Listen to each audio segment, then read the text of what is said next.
अगर जमीन से हजारों फीट ऊपर आसमान में उड़ते प्लेन का दोनों इंजन एक ही साथ खराब हो जाए तो उस स्थिति में क्या किसी का जिंदा बच पाना मुमकिन है? सुनने में ये भले ही किसी फिल्मी घटना लगे, लेकिन ऐसी ही घटना 15 जनवरी 2009 को सच में घट चुका है। इसलिए दिल थाम कर बैठे रहिए इस वीडियो के अंत तक, क्योंकि आज इस वीडियो में हम कुछ नया एक्सप्लोर करने वाले हैं। तो उस दिन शाम 3:24 पर न्यूयॉर्क सिटी से एयरबस A320 नॉर्थ कैलिफोर्निया जाने के लिए तैयारी कर रहा था। इस प्लेन के कप्तान चेल्सिया स्लेनबर्गर का 19,600 घंटे से ज्यादा फ्लाइट एक्सपीरियंस था।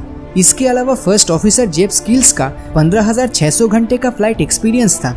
इतने घंटे फ्लाइट एक्सपीरियंस आवर सुनकर आपको ये तो पता चल गया है कि ये दोनों बहुत ही एक्सपीरियंस्ड पायलट्स थे। तो सभी इनिशियल सेफ्टी चेकअप और जांच करने के बाद 150 पैसेंजर्स के साथ प्लेन टेक ऑफ किया। लेकिन किसे पता था कि कुछ ही देर के अंदर उनके लिए एक बहुत ही बड़ा खतरा इंतजार कर रहा है। टेक ऑफ के कुछ ही मिनट के अंदर प्लेन 2820 फीट की ऊंचाई पे पहुंच चुका था और इसी समय कैनेडियन गीस प्रजाति के एक पक्षी का झुंड अचानक इसी प्लेन के सामने आ पहुंचा। और प्लेन जब आसमान में उड़ता है तो तब प्लेन का इंजन थ्रस्ट पैदा करने के लिए सामने की हवा को अपने पीछे की ओर धकेलता है। इसीलिए प्लेन के सामने आने वाले सारे पक्षी सामने से इंजन के पीछे की ओर जाने लगे और इस समय इसी झुंड के कुछ पक्षी प्लेन के दोनों इंजन में चले गए, जिसके चलते दोनों इंजन में काफी नुकसान हुआ। और ठीक उसके बाद ही प्लेन में हुआ एक भयानक धमाका और फिर एक ही साथ प्लेन के दोनों इंजन्स ने काम करना बंद कर दिया। धमाके की इंटेंसिटी इतनी ज्यादा थी कि अंदर बैठे यात्रियों को इसका एहसास हुआ। देखते ही देखते प्लेन के अंदर फ्यूल का गंध तेजी से फैलने लगा। इतने समय में प्लेन के पायलट्स को ये एहसास हो चुका था कि प्लेन के दोनों इंजन्स ने काम करना बंद कर दिया है। लेकिन इसके बाद प्लेन के पायलट्स ने डरने की वजह इस सिचुएशन का बहादुरी से मुकाबला किया। प्लेन के फर्स्ट ऑफिसर बहुत बार इंजन को रिस्टार्ट करने की कोशिश की, लेकिन इससे कुछ फायदा नहीं हुआ। बिना इंजन के प्लेन ऊपर जाने की वजह धीरे धीरे नीचे की तरफ जाने लगा। तो ये देखकर प्लेन के पायलट ने New York terminal radar approach control को ये इन्फॉर्मेशन दी कि पक्षी के साथ टक्कर होने से उनके प्लेन का दोनों थ्रस्ट खराब हो चुका है। इसीलिए वो वापस लगोडिया एयरपोर्ट पर आ रहे हैं, जहां से उन्होंने टेक ऑफ किया था। ये इन्फॉर्मेशन एयर ट्रैफिक कंट्रोल तक पहुंचते ही वहां के कंट्रोलर ने तुरंत उस एयरपोर्ट पर इमरजेंसी लैंडिंग करवाने की प्रक्रिया शुरू कर दी और पायलट्स को ये इंस्ट्रक्शन दिया कि एयरपोर्ट के 13 नंबर रनवे पे लैंडिंग करें।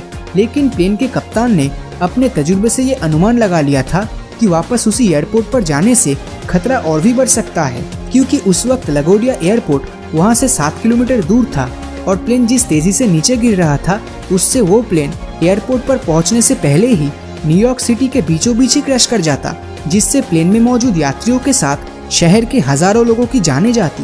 प्लेन को लैंड करवाने के लिए कंट्रोल रूम परफेक्ट लोकेशन ढूंढ रहा था और पायलट के साथ कंट्रोल रूम के ऑफिसर के बीच लैंडिंग जोन को लेकर बहस चल रहा था। लेकिन वक्त के साथ प्लेन तेजी से नीचे गिर रहा था और 3:28 पर प्लेन जमीन से सिर्फ 1650 फीट ही ऊपर था। पायलट और फर्स्ट ऑफिसर के पास अब बहुत ही कम वक्त बचा था और उन्हें जल्दी कोई ना कोई डिसीजन लेना था। तो फाइनली प्लेन के कप्तान ने ठीक किया कि वो अपने सबसे नजदीक मौजूद हडसन नदी में क्रैश करने वाले हैं।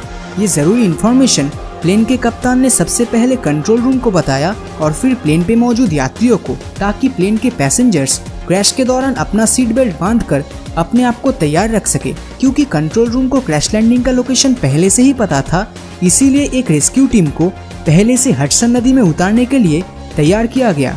वही दूसरी तरफ एक हेलीकॉप्टर ऊपर से प्लेन के करंट पोजीशन का अपडेट कंट्रोल रूम तक इन्फॉर्म कर रहा था। देखते ही देखते प्लेन जमीन से सिर्फ 500 फीट हाइट तक आ पहुंचा और जमीन के इतने करीब आते ही प्लेन का सिग्नल कंट्रोल रूम से टूट चुका था। बर्ड क्रैश के सिर्फ 5 मिनट के अंदर ही प्लेन हडसन नदी में 3:31 पर क्रैश लैंडिंग की। उस वक्त प्लेन का स्पीड था 230 किलोमीटर पर आवर। लेकिन सबसे अच्छी बात ये थी कि इतनी स्पीड में क्रैश लैंडिंग के बावजूद प्लेन पानी में डूबा नहीं, बल्कि पानी में तैरने लगा। प्लेन रुकते ही कप्तान ने प्लेन में मौजूद यात्रियों को बाहर निकालने का ऑर्डर दिया। लेकिन इसी बीच प्लेन के एक पैसेंजर ने प्लेन के पिछले हिस्से का एक दरवाजा खोल दिया, जो ऑलरेडी पानी में डूबा हुआ था। दरवाजा खोलते ही पानी और भी तेजी से प्लेन के अंदर आने लगा। लेकिन जैसे कि कोस्ट गार्ड को पहले से ही इस घटना के बारे में इन्फॉर्म किया गया था, इसीलिए क्रैश लैंडिंग के 4 मिनट के अंदर ही रेस्क्यू बोट वहां आ पहुंचा। तो पायलट और फर्स्ट ऑफिसर के साथ सभी यात्रियों को जमीन पे लाने में कोस्ट गार्ड सफल हुए। इस घटना के दौरान 5 लोगों को गंभीर चोट लगी और 78 लोगों को बस मामूली सा खरोच आया। ये दुर्घटना कितना बड़ा हो सकता था वो शायद बहुत ही कम लोग अनुमान कर सकते हैं, क्योंकि कैलकुलेशन करके ये हिसाब सामने आया था कि बर्ड स्ट्राइक के बाद हडसन नदी में प्लेन लैंडिंग के डिसीजन में अगर 35 सेकंड भी और लेट होता तो ये शहर के बीचों बीच क्रैश करता, जिसमें हजारों लोगों की जानें जाती। इस घटना के बाद शायद ही आपको यकीन होगा कि प्लेन में सफर करना आज भी सबसे सुरक्षित माना जाता है। तो क्या प्लेन में सफर करना आपको सेफ लगता है या नहीं, नीचे कमेंट करके जरूर बताएं। और अगर ये वीडियो आपको अच्छा लगा हो तो इस वीडियो को लाइक और अपने दोस्तों के साथ शेयर करना मत भूलना। और अगर अभी तक आपने हमारे चैनल को सब्सक्राइब नहीं किया है तो सब्सक्राइब करके नोटिफिकेशन बेल को ऑन कर दीजिए, क्योंकि मैं ऐसे ही वीडियोस हर हफ्ते लाता रहता हूँ। तो मिलता हूँ आपसे अगले वीडियो में, और हमेशा की तरह थैंक्स फॉर वॉचिंग।